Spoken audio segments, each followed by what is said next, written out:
Durante transmissão ao vivo do programa Agenda 2030, o embaixador Ernesto Araújo, ex-ministro das Relações Exteriores, ao responder a uma pergunta, relatou que há denúncias da participação do grupo criminoso PCC em Portugal. Ele explicou que durante a Guerra Fria, Portugal se alinhou com a União Soviética e, atualmente, grupos como o Partido Socialista mantêm os mesmos ideais, apenas mais disfarçados. Araújo disse, mas no fundo, como todos no globalismo, digamos, são oriundos daquele projeto comunista dos anos 70. Então, você tem esse próprio primeiro-ministro que renunciou hoje. Duas figuras importantes na política mundial, que foram Durão Barroso, foi presidente da Comissão Europeia, e Antônio Guterres, atualmente secretário-geral da ONU. Ambos são oriundos desse caldo de cultura pró-soviético ou pró-comunista de Portugal. O ex-ministro relatou: ontem eu vi a notícia, PCC brasileiro presente em Portugal, e a notícia de que está descoberto com pelo menos 1.000 agentes do PCC brasileiro atuando em Portugal. Não estão ali fazendo turismo, não estão visitando as praias portuguesas, não. Estão fazendo o que o PCC faz. Ele comentou, então já temos aí mais um elemento estranho. Ernesto Araújo lembrou, o primeiro-ministro renunciou. Por que renunciou? Porque a água chegou, em investigação de corrupção, chegou a ele, ao grupo dele. Vários dos seus colaboradores imediatos foram presos e estão prestando suas delações. A essa hora, o seu chefe de gabinete, que deve ter algumas informações. E eu acho que isso não é por acaso. O ex-chanceler explicou o contexto, lembrando que Portugal tem as maiores reservas de lítio da Europa e por isso é alvo das ações da China, que quer controlar as reservas mundiais de lítio. Ele ironizou, se tem lítio, tem a China interessada. Araújo mostrou como, em meio aos interesses em torno das reservas de lítio, o primeiro-ministro acabou envolvido nas denúncias de corrupção. E disse, então temos aí uma combinação, como eu chamei, um coquetel globalista potencialmente explosivo. Em Portugal, por exemplo, políticos oriundos de uma sementeira comunista e políticos ligados ao globalismo de hoje da ONU, da União Europeia, uma penetração do crime organizado brasileiro e, portanto, latino-americano. Ernesto Araújo explicou ainda que o mesmo problema pode ser observado na Espanha, onde o partido Vox foi criado para reagir contra as ligações do governo socialista com os cartéis do tráfico latino-americanos. Ele disse, foi a indignação frente a esse partido socialista espanhol, que em tese seria um partido de centro-esquerda muito vagamente socialista. Na verdade, está na cama com os comunistas e com o narcotráfico latino-americano. Então, a Península Ibérica está aí, nessa rota. No Brasil, a ditadura da toga segue firme. O país tem hoje presos políticos e jornais, parlamentares e influenciadores censurados. A Folha Política tem toda a sua receita, gerada desde 1º de julho de 2021, confiscada por uma canetada do ministro Luiz Felipe Salomão, ex-corregedor do TSE, com aplauso e respaldo dos ministros Luiz Roberto Barroso, Alexandre de Moraes e Edson Fachin. Todos os rendimentos de mais de 28 meses de trabalho do jornal estão sendo retidos sem justificativa jurídica. Anteriormente, a Folha Política teve sua sede invadida e todos os seus equipamentos apreendidos a mando do ministro Alexandre de Moraes. Mesmo assim, a equipe continuou trabalhando como sempre, de domingo a domingo, dia ou noite, para trazer informação sobre os 3 poderes e romper a espiral do silêncio imposta pela velha imprensa, levando informação de qualidade para todos os cidadãos e defendendo os valores, as pessoas e os fatos excluídos pelo mainstream, como o conservadorismo e as propostas de cidadãos e políticos de direita. Se você apoia o trabalho da Folha Política e pode ajudar a evitar que o jornal seja fechado, pela ausência de recursos para manter sua estrutura, cumprir cumprir seus compromissos financeiros e pagar seus colaboradores, doe qualquer valor à empresa Raposo Fernandes por meio do Pix, cujo QR Code está visível na tela, ou por meio do código ajude@folhapolitica.org. Caso não utilize Pix, há a opção de transferência bancária para a conta da empresa Raposo Fernandes, disponível na descrição deste vídeo e no comentário fixado no topo. A Folha Política atua quebrando barreiras do monopólio da informação há mais de 10 anos e, com sua ajuda, poderá se manter firme e continuar a exercer o seu trabalho. Pix ajude@folhapolitica.org. Assista. Portugal, tá? Quem está acompanhando ali o grupo Telegram viu que eu já coloquei algumas coisas a esse respeito. E tem alguma coisa acontecendo em Portugal, né? A gente meio que estava esquecendo dos nossos irmãos portugueses. Mas o que está acontecendo? Bom, lá no grupo eu já tinha comentado que outro dia alguém, acho que foi o Valdinei, colocou uma fala de um general português, general já da reserva, basicamente uma fala pró-russa, visivelmente alguém, né, da indústria de desinformação russa, né? Eu falei que é a melancia portuguesa, né? Não é só no Brasil que tem melancia, esse general português, mas eu já chamava a atenção, olha, Portugal tem coisas aí importantes da gente, as quais a gente deve ter atenção. Portugal tem, um governo de um partido socialista, e esse partido socialista é um partido que é oriundo de uma das esquerdas mais linha dura da Europa, justamente naquele período revolucionário, pré-revolucionário dos anos 60, 70. O Partido Comunista Português era, na Europa, o partido mais alinhado a Moscou, né, o partido que fazia o que Moscou mandava, e quando é feita a Revolução dos Cravos em Portugal, em 1975, derrubam o regime salazarista, assume o poder, no fundo, uma coligação de esquerda, uma coligação militares, comunistas e comunistas, né, e socialistas, né, social-democratas no sentido antigo, também extremamente próximos ao comunismo, como Mário Soares, que foi a principal figura durante muito tempo. Aquele Portugal, ali da metade dos anos 70, quase que passou realmente para o bloco soviético. No momento que esse bloco estava vivo.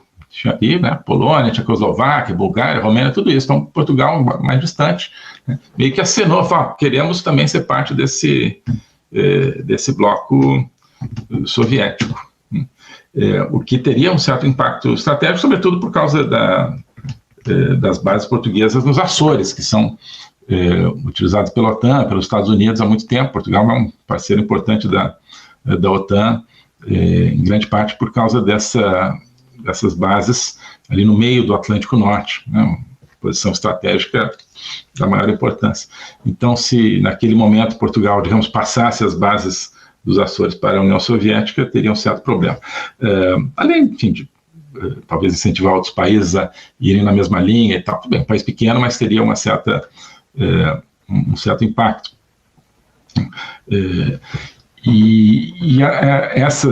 Essa linha do Partido Socialista atual, Portugal, é ligada àquelas pessoas, né, daquele tempo, né, com uma coloração né, mais desbotada, assim, mais disfarçada, mas no fundo, como tudo, sim, são no globalismo, digamos, são oriundos daquele projeto comunista dos anos 70. Então você tem esse próprio primeiro-ministro que renunciou hoje, e duas figuras importantes na política mundial, que foram Durão Barroso, foi presidente da Comissão Europeia, e o Antônio Guterres, atualmente secretário-geral da ONU. Ambos são oriundos desse caldo de cultura pró-soviético, pró-comunista de Portugal. Então, de certa forma, ajudam a fazer esse trânsito, né, do comunismo para o globalismo, seja o globalismo da União Europeia, com Durão Barroso, seja o globalismo da ONU com Antônio Guterres. Tá? Tem lá, Portugal é uma casa assim, né, interessante para o globalismo e para o comunismo. Isso um aspecto. Então, estava comentando isso. E ontem eu vi a notícia do seguinte, PCC brasileiro presente em Portugal. Né? Uma notícia de que está descoberto que tem pelo menos 1.000 agentes do PCC brasileiro atuando em Portugal. Né? Não estão ali fazendo turismo, não estão visitando, né, as praias portuguesas, né? Não. Estão fazendo o que o PCC faz, né, provavelmente atuando, né, obviamente, no link com a Europa, no tráfico de drogas e outros elementos do crime organizado. Então, já temos aí mais um elemento estranho. Hoje, portanto, a notícia de que o primeiro-ministro socialista de Portugal, o Sampaio, né? Sempre me esqueço o nome dele. Lembrei aí. Né? Não é Sampaio. Não é o nome dele, eu sei. Vamos, antes que vocês me lembrem aqui, né? Antes que vocês me lembrem aqui, vamos ver quem se lembra primeiro do nome do primeiro-ministro. Só me vinha à cabeça o nome do ex-chanceler que eu conheci, que foi o Antônio Santos Silva. Augusto Santos Silva é o chanceler, mas o primeiro-ministro é o... Vamos lá. Ai, meu Deus. Primeiro-ministro, está aqui ele, mas só não tem o nome. Antônio Costa, não tem nada de Sampaio. Já teve um Sampaio que foi primeiro-ministro. Antônio Costa. Antônio Costa renunciou. Por que ele renunciou? Porque a água chegou nele. Né? Uma investigação de corrupção chegou a ele, ao grupo dele. Vários dos seus colaboradores imediatos foram presos, devem estar prestando suas delações a essa hora. Inclusive seu chefe de gabinete, que deve, né, ter algumas informações, e acho que isso não é por acaso. A polícia portuguesa, acho que é um pouco mais independente, digamos, do seu governo do que atualmente, e infelizmente, a nossa Polícia Federal, então acho que vão investigar mesmo.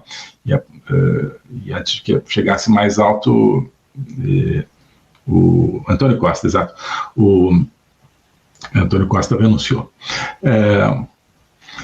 Corrupção, aonde? O que teria acontecido?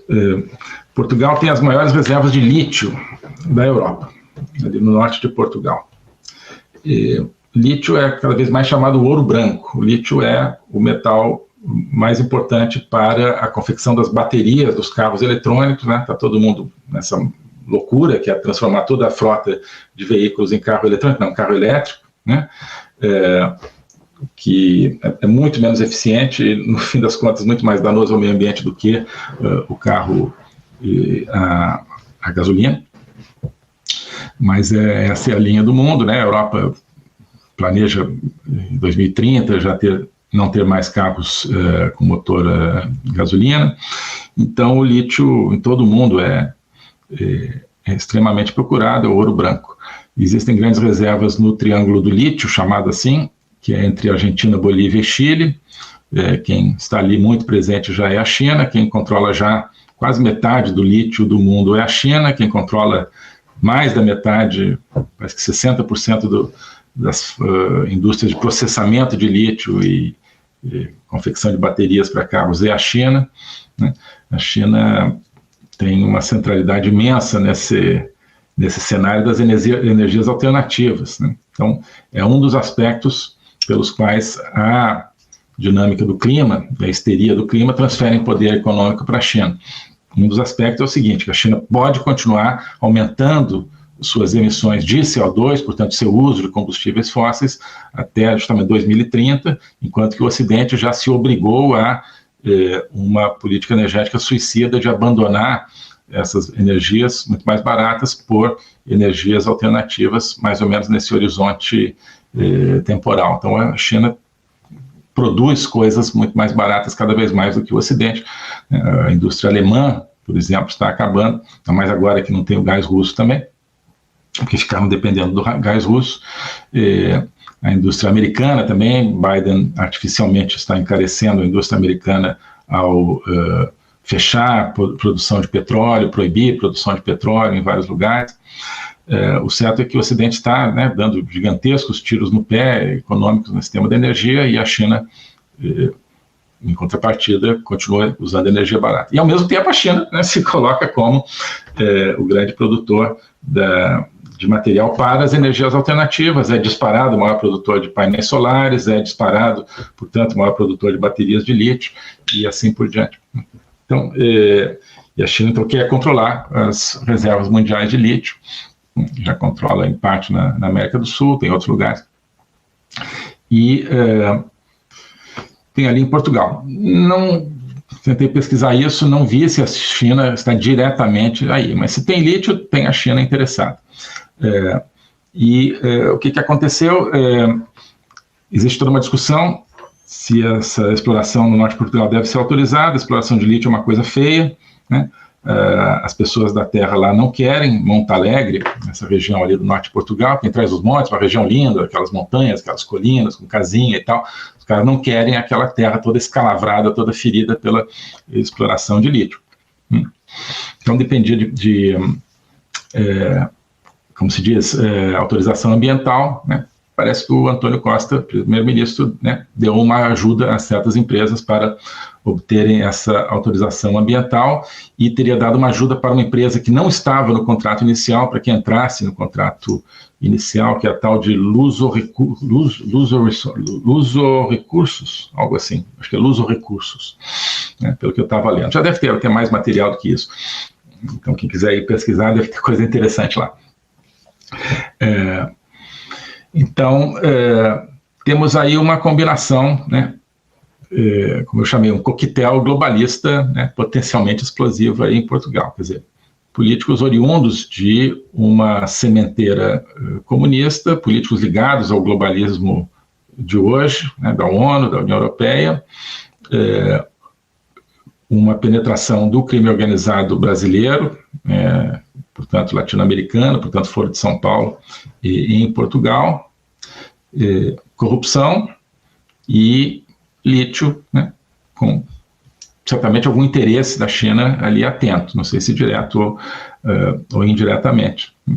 Então vamos ficar de olho nisso aí, né? O globalismo existe, é uma coisa concreta. Ele é composto pelo Great Reset do Fórum Econômico Mundial, pelo projeto hegemônico da China, pelo programa de manipulação e conquista da América do Sul pelo Foro de São Paulo e outros elementos. E esses elementos, eles atuam uns em benefício dos outros, sempre, principalmente através do controle da linguagem, porque o controle da linguagem é o controle do nosso pensamento. Então nós estamos tendo o nosso pensamento reprogramado, e essa reprogramação vai contra a nossa liberdade, vai contra a essência do ser humano. Isso é o globalismo. Com base nesse estudo, nessa experiência, é que eu criei o curso de Logopolítica.